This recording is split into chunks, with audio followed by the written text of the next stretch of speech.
Former Douglas East MHK Chris Robertshaw has a new political vision for the Isle of Man. Describing itself as a movement towards good governance, Future Isle of Man has three core pillars to its thinking. Christian Jones caught up with Mr. Robertshaw to find out more. What is Future Isle of Man? It's not a political party. Is it a pressure group? Is it a think tank? It can be both. It's certainly not a political party, and we, the totality of that small group involved, will not be standing. We're trying to influence as much as we can the situation we're in now as we approach the next election. Specifically, we're pressurising for good governance, I think is the best way to put it.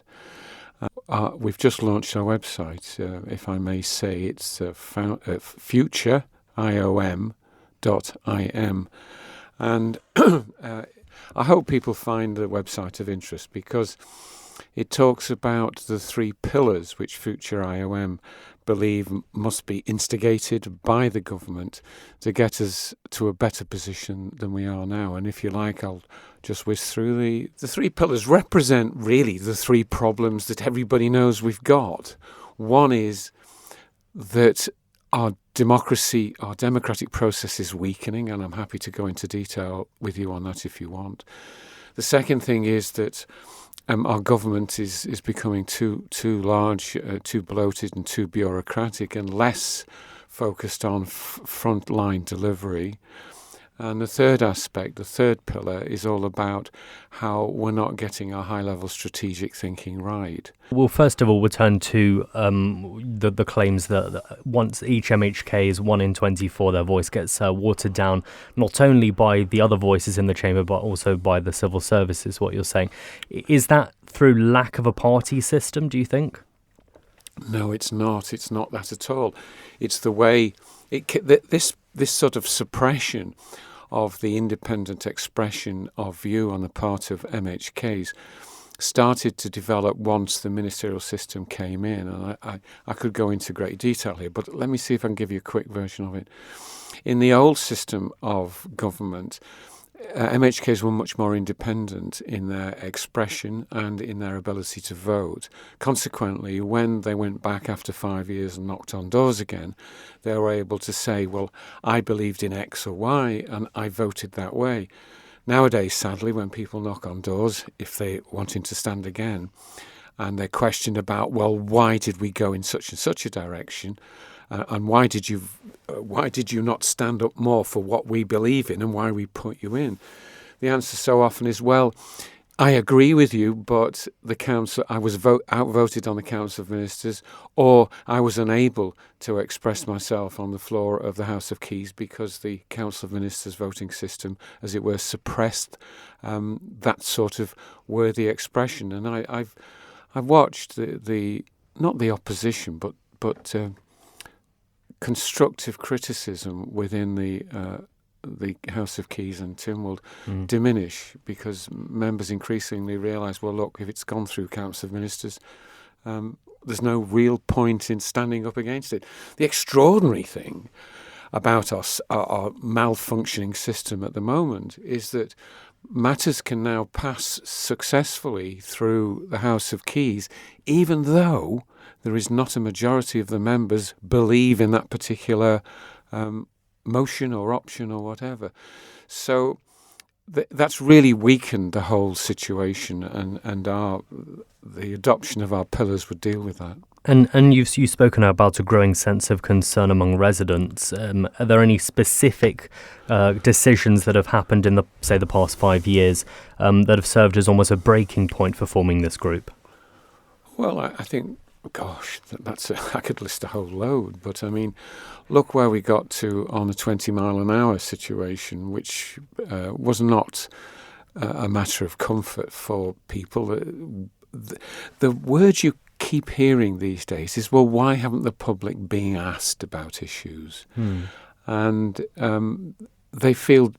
people quite rightly now feel disconnected. Well, the truth is, to some degree, the members of House of Keys themselves are now disconnected. What's happened since the ministerial system came in? And in many respects, it has many good points, but it also has profound weaknesses which must be addressed and must be dealt with so we get to a situation where there's good government. The way that the Council of Ministers works at the moment, you have collective responsibility. Do you think that serves as a good driver, or do you think that actually hinders? Because, like you say, most MHKs are independent. When they go into the council, they are effectively part of a party of ministers. Well, that's how it's imagined, but in reality, what's actually happening and where the control and the authority has gone is it's migrated away from the parliamentary system and away from the people. And it's migrated towards the functionality of the way our departmental system runs. So the real authority and control lies with the bureaucratic process. We're developing a situation here where, as the power of the individual departments increases, and the influence, political and democratic influences reduce against that process, the departments are actually getting bigger. And there's this constant undercurrent throughout the population saying, well, our government's just getting too big, we're uncomfortable with this. And they're right to say so. But unfortunately, the frontline services are also being drained to some degree to support these growing bureaucracies. And again, the pillars deal with that. What functions do you think are redundant? Well, now that's a fascinating question. One of the things I've become aware of as we've been developing these pillars is the degree to which future AI implementation will profoundly change the way our government works. Imagine you and I now, I don't know whether I'll be here in 10 years, but you certainly will. But imagine that I'm lucky enough to still be here in 10 years' time. I think if you and I were having a discussion in 10 years' time, looking back on, okay, what happened, we'd actually be laughing at the way we run our government now. We really would. And as I become more aware of how AI has this extraordinary, powerful capacity to integrate high-quality thinking, it's that will progressively replace the bureaucratic process. That will allow a lot more money to filter through back to frontline services, and government will again become what it's supposed to be, which is providing services to the people. For a number of years now, I've been saying, does the government serve the people or do the people serve government? And unfortunately, currently we're at the latter and we have to go back to the former. And I think the great thing about these three pillars is they form the baseline arrangements or governance processes which would allow the successful implementation of AI. And I think the changes that are coming down the road are so profound and so, I'm going to use the word shocking, that even the big accountancy companies who are starting to embrace where the potential is are themselves shocked by what AI is capable of doing. But one of the fundamental needs of the change in governance that we require is we need to move away from 8 individual legal entities in departments but have those departments sitting under one legal unified entity, which will be in the future the Isle of Man government, because right now there isn't such a thing as the Isle of Man government. It doesn't exist. I know that's a surprising thing to say, but the Isle of Man government is a figment of our imagination. So when you're in the Council of Ministers, you imagine that the Council of Ministers are a cohesive group with a single mind, and that is not the case. Each of the ministers are representing the mindset and thinking processes of the departments. And these departments, these operating departments, are producing high-level strategy, which in many respects they're not competent to do in the first place. And secondly, high-level strategic thinking should be cross-departmental. Look at this week. I attended a Positive Action Group meeting where Maria Bridson stood up for over an hour and explained how badly we've been handling our immigration policy. And the three things that struck home to me very clearly were how the three pillars of the future IoM concept fitted in exactly with what Maria was saying. The audience was saying, well, were we consulted in any of this? And the answer is no. The second thing that Maria outlined was the lack of integrated policy across the departments. It was very clumsy and very clunky and disconnected. And so that's pillar 2. And pillar 3, as far as Maria's talk was concerned, is how was our immigration policy implemented in the first instance? Was it high-level, cross-departmental? And the answer is no, it wasn't. And as it were, well, I've never seen an audience come in with a determination to say their piece. And at the end of Maria Brideson's presentation, the whole room was chilled and quietened by the sheer incompetence of how we've developed our immigration policy. If we had these 3 pillars in place, that wouldn't be happening. Look wherever you like. Recently, our Minister of Department for Enterprise didn't even know what was going on in the hotel sector. The farming sector's in disarray. We've got serious problems with our health service because it's bureaucratic. We haven't learned to understand that leadership really needs to come from clinicians who need to be developed in that way. So we're getting a bigger and bigger government, which is becoming less and less competent. So I do want people to please consider taking these principles to heart, because it's not just about choosing people at the next election, and it's not just about adopting policy. You could end up choosing the right person with the right policies, but because of the way our government is functioning at the present time, neither a good candidate nor good policies would be able to make the appropriate progress. If people were to listen to that and say, okay, well, you're very critical of the system at the moment and how it's been historically, why not then go in and actually be able to change things? Because being able to change things from the outside is limited. We know that MHKs even find it difficult to change things. Why not go in? Why not stand? Well, I did. I mean, yeah, but why not again? I'd been in politics for no more than about 8 weeks. Right at the very beginning of 2010, and it was self-evident to me, coming from the private sector, wow, this isn't the way government should work. And after the next election, Alan Bell recognised that I was a sort of a forward-thinking person who wanted change to occur, and that's why he set up the Minister of Policy and Reform and said, "Chris, will you do it?" And I said yes, and I spent 9 months focused on what we're talking about now. And I took it to the Council of Ministers, but because at that time the situation wasn't as serious as it has now become, and because the ministers were very comfortable sitting in there, sitting at the top of their departments with 1,000 people saying yes minister, no minister, they didn't want change.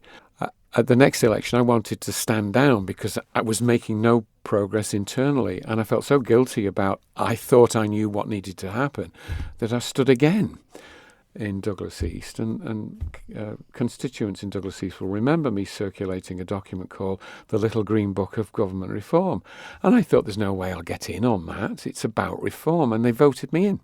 That's interesting, really, because a lot of people say Tynwald and the way it's set up, the tricameral system, the Council of Ministers, how the parliamentary system works, it's designed to stop radical change from happening.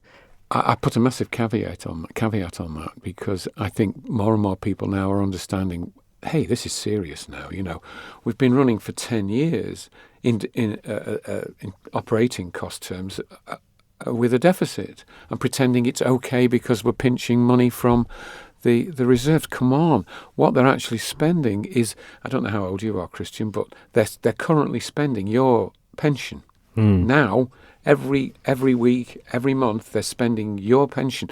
And when they dip into reserves, your pension is being spent by government not getting its its act together. To repeat and start again from a slightly different angle, a more sensible one, I think we're now in such a serious situation that there's a growing awareness that things need to change. But what's, I think, is exciting about is it opens the situation up to allowing AI in the future to be applied to our system and to make sure that it becomes much leaner, much more efficient, and drives a lot more money to frontline services. And something we haven't yet discussed, and that is we need to increase the power of the Chief Minister, and that's dealt with in a combination between Pillars 1 and 3. Pillar 1 concerns itself with the introducing the principle of periodic referenda. The Chief Minister would decide whether or not something needs to be taken to the people. He might have, for example, decided we need to take this 20-mile-an-hour thing back to the people. But here's the interesting thing. As soon as the Chief Minister decided that he or she thought that something was possibly going to go against the will of the people, and therefore he wanted to interrupt it or stop it for a moment, take it to a referenda, that probably would stop the department from even bothering to go forward, because they will probably know the people would go, no, we don't want to do this. Imagine if we did start to introduce an element of referenda, and there would be advisory referenda, not statutory. Because the authority of the parliamentary system must be retained. If we introduce that, it would change how we all think about government, because we'd all be involved. A Chief Minister wouldn't want to have too many referenda, because people would get, come on, they would say, for goodness sake, get on with your job, stop, bothering us with these things. Too little, and people would say, you're not asking us what we think. But then let's look at, you mentioned that referenda would be advisory, not statutory. At that point, if the referenda result came back as in favour, yes, let's do this thing, and then Tynwald and Parliament decided, actually, we're going to go the other way anyway, surely that would create a big disconnect and people wouldn't be involved in referenda anymore. They would feel it's not worth it. It couldn't be statutory, and one would have to be very careful how the concept of referendum were brought in. So, for example, if Keys and Ledger were dealing with a difficult piece of legislation, I wouldn't expect the parliamentary process, Tynwald, to go back to the people at the beginning of the process. I would expect Tynwald, in the case of a piece of legislation, both Keys and probably even Ledger, to do an awful lot of work themselves, examining, detailing, amending a process. And when they thought they got it to a point that it was appropriate to move forward, but there was a real uncertainty as to whether people were comfortable about it, that would be the point at which it would go to the people. Now, coming to your point, it has to be advisory. It may in the future, if it comes in, and I hope it does, become statutory in certain circumstances, but until such time as we learn how to use it properly and the population become comfortable with it, as it is in certain other countries already, then we'd have to keep it advisory. If the Council of Ministers ultimately got a result which left them deeply uncomfortable and they felt, no, we can't go with this, then the Chief Minister would have to use his or her authority to go back to the people and say, we're not doing this, and this is why. And the argument would have to be powerful. And people would have to respect the fact that they'd voted those people in to make those decisions.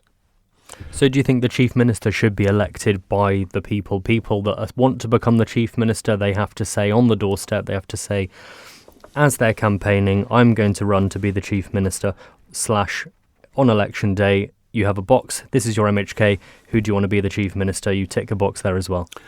Well, I might surprise you by saying no. Okay. Very clearly no. I think a Chief Minister must have the authority and confidence of the House of Keys. I think it is up to the members to choose who they want to be the Chief Minister. They'll have the immediate experience of engaging with the people who are the candidates.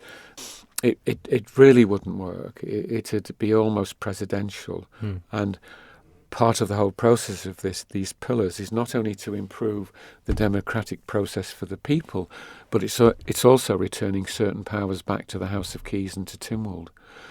And to have a directly elected chief minister would directly contradict that. So no, the authority of the chief minister must come from the elected members who were elected by the people. Obviously, the current government sets targets for population growth. Does Future Isle of Man support that expansion, or is that part of the bloat? Future Isle of Man doesn't involve itself in policy. It's not our role to do that. Our role is to assist candidates to understand what needs to change to make government work better, so that ultimately they arrive at good policy. It should work well for those left of centre, and right of centre. It's about good government, wherever that takes us. And how would Future Isle of Man suggest making the Council of Ministers more accountable? Gosh, that's a huge question. I could bore you now from now till tea time. These pillars, implementation of these pillars and the formation of a unified government would result in the departments becoming much simpler, much more focused, and much more directed on frontline services. So the role of each department would only need a minister and, shall we say, call it a deputy minister. That would mean that the departments could no longer overwhelm the vote in the House of Keys. But it would also mean, coming to your question, it would also mean that high-level thinking would migrate to a different position. Now, at the moment, and I've sat in Council of Ministers and I've watched it dysfunctionally operate, where concepts come up through a department, encouraged by the CEO, with the minister in place, whoever that happens to be at that particular moment, and other ministers focused on their responsibilities and saying, yeah, I'll go with this if you go with, I'll go with you if you go with this. And it's no way to deal with really, really important policies. Each department should be laser focused on the delivery of its services to the people and be answerable to, the ministers need to be answerable to that. As far as high-level strategic thinking is concerned, that would need to migrate, this sounds really strange, to a body assembled by the Council of Ministers but focused on high-level strategic thinking, and any major decision taken would need to be impacted or consider the operational impact in each department. Back to Maria Mundy. One of the points she made was that there was no cohesion between the departments at all as to how that particular policy implemented. So let's take that particular example. If we were dealing with how does our immigration policy work properly, what the Council of Ministers need to do is have a secretariat, if you like, capable of assembling on behalf of the Council of Ministers and with the approval of the Council of Ministers, the best possible thinking available, be it the best people off the Isle of Man, on the Isle of Man, come together to assist in the process of formulating really good policy. And part of their role will be to engage with each of the departments to make sure that their thinking was in the right place. When they got to a point where they thought they'd got their thinking as it should be, that's when they would take it to the Council of Ministers. Remember, the Council of Ministers are those voted in by the public. They would decide whether they were going to take it forward or not, and then take it to the Keys. But bear in mind that in this structure, the departments individual departments are no longer able to dominate either the Council of Ministers or Keys or Tynwald.